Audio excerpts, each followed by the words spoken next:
Next topic है हमारा logical sequence. तो बहुत ही इंटरेस्टिंग और बहुत ही मतलब इजी टॉपिक है और बहुत मज़ा आएगा इसको करने में। तो इसके क्वेश्चंस को हम देखें उससे पहले just subscribe this channel and press the bell icon so that you can see the upcoming notifications.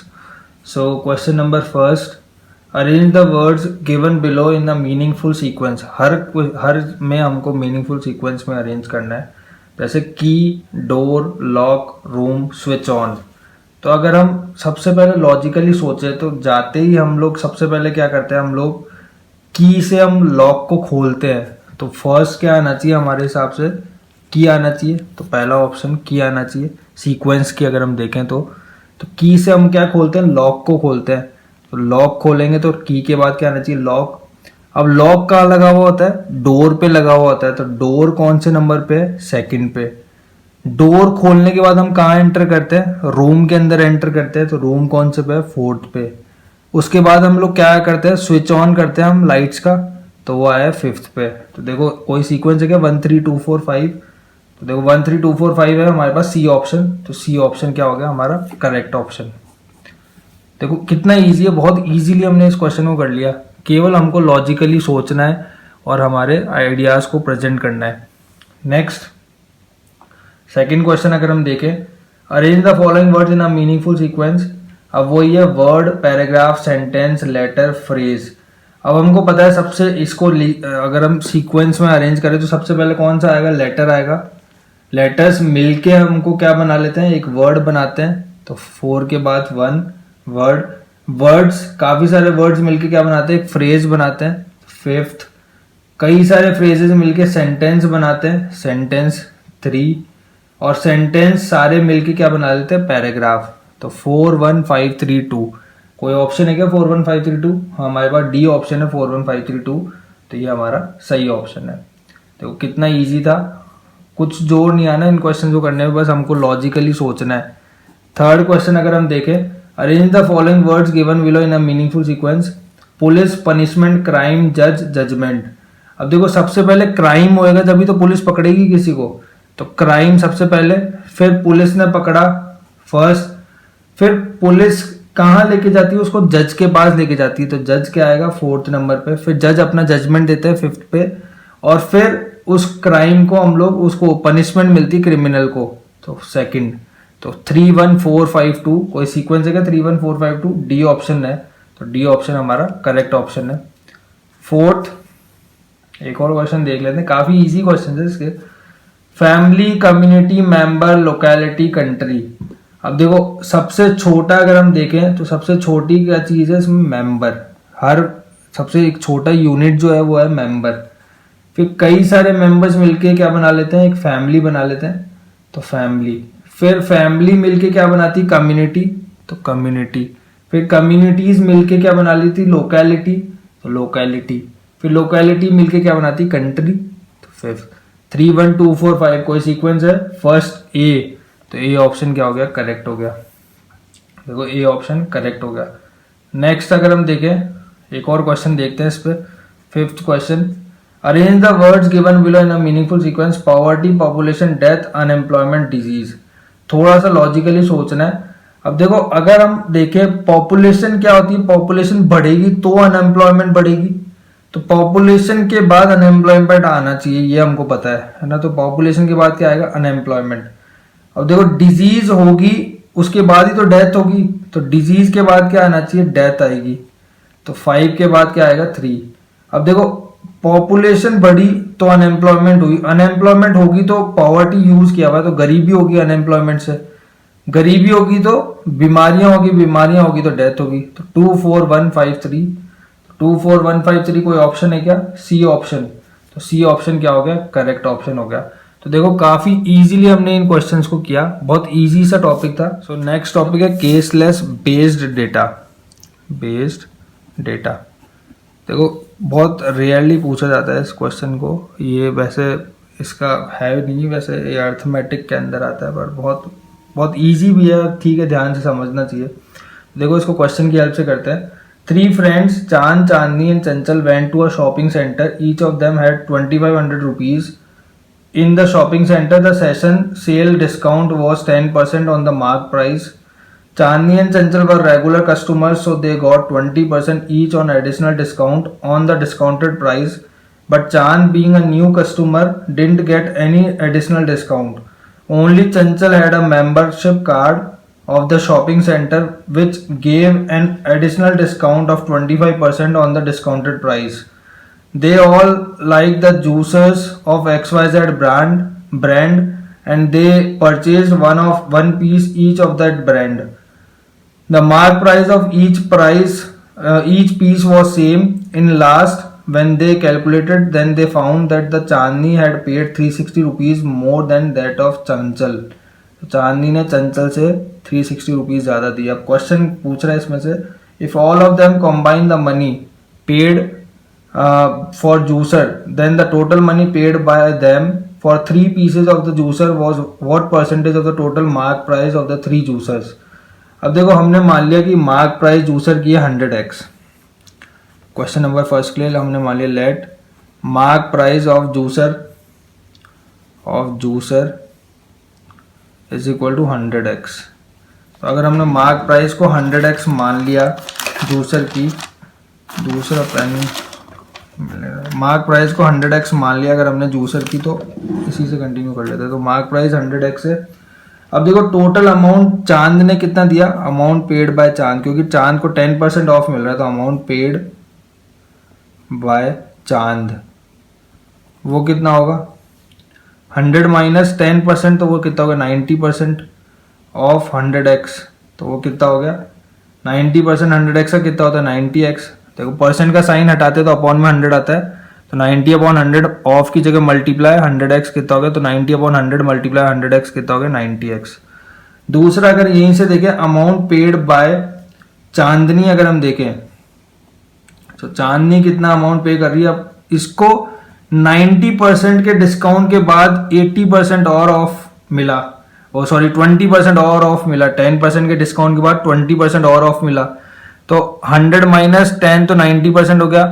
फिर इसी का 80%, तो 100 माइनस 20% कितना हो गया 80%. तो इसका 80% ऑफ 100x. ध्यान से समझना, आप लोग जब भी मॉल जाते हैं, शॉपिंग मॉल जाते हैं, तो एडिशनल डिस्काउंट अगर आपको मिलता है तो वो किस में मिलता है, डिस्काउंट होने के बाद जो प्राइस बचती है उस पे. तो डिस्काउंट होने के बाद प्राइस 10% डिस्काउंट होने के बाद क्या बचा 90% ऑफ 100x, तो उसका 80%. तो इसको सॉल्व करेंगे तो कितना आएगा 72x.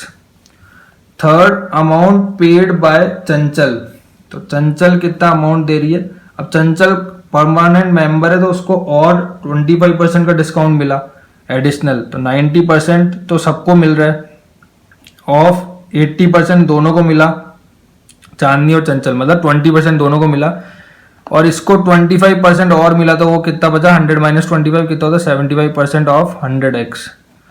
तो जब हम इसको निकालेंगे तो ये होगा 54x. अब देखो क्वेश्चन के अकॉर्डिंग क्या कह रहा है कि दोनों को डिफरेंस कितना है, दोनों का चांदनी और चंचल के बीच में कितने ज्यादा पैसे दिए. चांदनी ने 360 रुपीज ज्यादा दिए, तो 72x माइनस 54x वो कितना हो गया 18x. 18x किसके इक्वल है 360 के इक्वल, क्योंकि इसने 360 रुपीज ज्यादा दिए. तो यहाँ से x की वैल्यू कितनी होगी 360 अपॉन 18 कितना हो गया 20.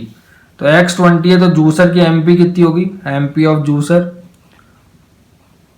जूसर वो कितनी आ गई 100x है, तो 100 मल्टीप्लाई बाय 20 वो कितनी आ गई 2000. तो जूसर की एक जने के जूसर की प्राइस है 2000 रुपीज, तो तीनों की कितनी होगी 6000. टोटल MP ऑफ 3 जूसर्स वो कितनी होगी 2000 मल्टीप्लाई बाय 3 6000. ठीक है 6000 रुपीज. अब देखो 6000 रुपीज आ गया. Total money paid by them, इन लोगों ने कितना अमाउंट दिया, तो total money paid by them वो कितना आ रहा है. अगर हम सबके अमाउंट को ऐड करें यहाँ से, तो 90x plus 72x plus 54x. तो जब हम यहाँ से सबको ऐड करेंगे तो ये x की ये आया 216x, तो x की वैल्यू कितनी है 2000. तो 216 मल्टीप्लाई बाय कितना हुआ, x की वैल्यू कितनी है यहाँ पर 20, तो ये कितना हो गया 4320 रुपीज़. अब देखो हम डिफरेंस निकाल सकते हैं, तो हमको जो परसेंटेज चाहिए तो परसेंट, या हम कह सकते हैं रिक्वायर्ड परसेंट, वो क्या होती है फाइनल माइनस इनिशियल। अब देखो हमको चाहिए किसकी परसेंट चाहिए, कितना उसने एक्चुअल में दिया और उसको डिस्काउंट कितना मिला, तो डिस्काउंट कितना 4320 अपॉन एक्चुअल वाला कितना है 6000 टोटल वाला, तो जो मिला वो टोटल मल्टीप्लाई बाय 100 करते हैं परसेंट में कन्वर्ट करने के लिए। जब हम इसको सॉल्व करेंगे तो 72% आएगा। अब 72% कोई ऑप्शन है क्या हमारे पास, ऑप्शन बी 72% है, तो ऑप्शन बी वाला हमारा क्या हो गया करेक्ट ऑप्शन हो गया। तो इस तरह से इन क्वेश्चंस को सॉल्व करना पड़ता है। सेकेंड क्वेश्चन देखें, आप लोग पॉज कर सकते हैं वीडियो को क्वेश्चन को वापस देखने के लिए। द अमाउंट पेड बाय चांद for the juicer was how much of चंचल, तो अमाउंट पेड बाय चांद कितना परसेंट ज्यादा था चंचल से, वो निकालना है। तो देखो अमाउंट पेड बाय चंचल कितना है 54 और चांद ने कितना दिया 90x। तो अगर हम देखें तो परसेंट रिक्वायर्ड परसेंट कितनी हो रही है, देखो चांद ने दिया 90x माइनस चंचल का कितना है 54x, ये तो हो गया इनका डिफरेंस, कितना एक्स्ट्रा दिया, अपॉन टोटल कितना है 54x। भाई किससे किससे ज्यादा दिया, ये चंचल से ही तो कह रहे हैं, दोनों का डिफरेंस अपॉन चंचल वाला केस आएगा। क्यों, क्योंकि किसके कंपैरिजन में कह रहा है ये बात, किसके कंपैरिजन में कर रहा है चंचल के। देखो कर क्या रहे हैं हम, चांद minus Chanchal upon Chanchal multiply by 100, ये कर रहे हैं हम, क्योंकि किससे ज्यादा दे रहा है चंचल से। तो चांद का कितना 90x माइनस चंचल का 54x अपॉन टोटल ये चंचल का 54x मल्टीप्लाई बाय 100। तो जब हम इसको सॉल्व करेंगे तो कितना आएगा, इसको सॉल्व करने पे 200/3 आ रहा है, वो कितना है 66.67% कह सकते हैं। तो कौन सा वाला ऑप्शन है क्या कोई ऐसा ऑप्शन, तो डी ऑप्शन ऐसा है। तो डी ऑप्शन क्या हो गया हमारा करेक्ट ऑप्शन हो गया सेकंड वाले के लिए। देखो ये हमेशा याद रखना, किससे ज्यादा दे रहा है, देखो by how much percent more than चंचल, तो किससे ज्यादा दे रहा है चंचल, तो चंचल वाला नीचे आएगा। अब मोर कह रहा है हाउ मच परसेंट मोर कह रहा है मतलब डिफरेंस लेंगे दोनों का, लेस कहता तो चंचल में से चांद को माइनस करते, अब मोर कह रहा है इसलिए चांद में से चंचल को माइनस किया, और चांद का ज्यादा ही अमाउंट है 90x है वैसे भी। अब देखो next question, what is the ratio of the amount paid by चांद टू दैट ऑफ चंचल। अब चांद ने कितना अमाउंट दिया और चंचल ने कितना अमाउंट दिया, उसका रेशियो निकालना है। तो चांद का हमको पता है, चांद रेशियो चंचल वो कितना है, चांद ने दिया 90x और चंचल का कितना है 54x। तो जब हम इनका रेशियो निकाले 90x अपॉन 54x, x से x कट गया। अब 18 5 टाइम 90 अपॉन 18 3 टाइम 54, तो रेशियो कितना आया 5:3। देखो कोई ऑप्शन है क्या 5:3, तो डी ऑप्शन है 5:3, तो हमारा करेक्ट ऑप्शन आंसर कौन सा हो गया डी, तो डी वाला आंसर करेक्ट हो गया। देखो बहुत इजीली ये हम यहाँ से निकाल रहे हैं, ये सारा सॉल्यूशन हम ऑलरेडी कर चुके हैं, यहाँ पे पूरा क्वेश्चन ऑलमोस्ट यहाँ पे सॉल्व हो चुका है। ये था इसका फर्स्ट पार्ट, ये सेकंड पार्ट, इसी के आगे कंटिन्यू कर रहे हैं हम। तो यहाँ पे हमने जब भी हमको परसेंट में कुछ दिया हुआ तो 100 की टर्म्स में माना करो हमेशा, तो इजी हो जाती है कैलकुलेशन। तो हमने जैसे यहाँ पे 100x मान लिया था, तो देखो इजीली निकल के 90x आ गया, 72x आ गया, 54x आ गया। नहीं तो डेसिमल्स में निकालते रहते हम, फिर कैलकुलेशन करना बहुत डिफिकल्ट हो जाता। तो जब भी परसेंट में कुछ दिया हो तो 100 की टर्म्स में मानो, 100x मान लो उसको। देखो एक और क्वेश्चन देखते हैं इसी पे, fourth, what is the ratio of amount paid by चांद टू दैट ऑफ चांदनी, ये तो हमने कर ही चुके। How much money was left with चांद आफ्टर परचेजिंग द जूसर, तो चांद के पास कितना मनी रह जाएगा जूसर खरीदने के बाद। अब चांद ने कितना दिया था 90x दिया था अमाउंट, है ना, टोटल उसके पास था 100x, तो कितना बचेगा। देखो चांद ने अमाउंट पेड बाय चांद कितना है, पेड बाय चांद वो कितना था 90x, मतलब 90 मल्टीप्लाई x की वैल्यू कितनी आई थी 2000, ये 20, तो ये कितना दिया चांद ने 1800 रुपीज। अब चांद के पास सबके पास इनिशियली कितने थे 2500 रुपीज थे, तो इन सब के पास इनिशियली 2500 रुपीज थे, तो अमाउंट कितना बचेगा, तो मनी लेफ्ट, चांद भी 2500 रुपीज लेके आया था, सब लोग 2500 लेके आए थे, तो चांद ने कितने खर्च कर दिया 1800 रुपये खर्च कर दिए।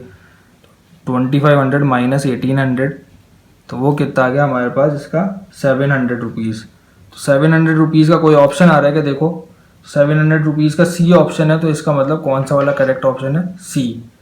एक और क्वेश्चन बच रहा है फिफ्थ वाला, एक और क्वेश्चन है इसमें, वो भी देख लेते हैं। What was the mark price of juicer.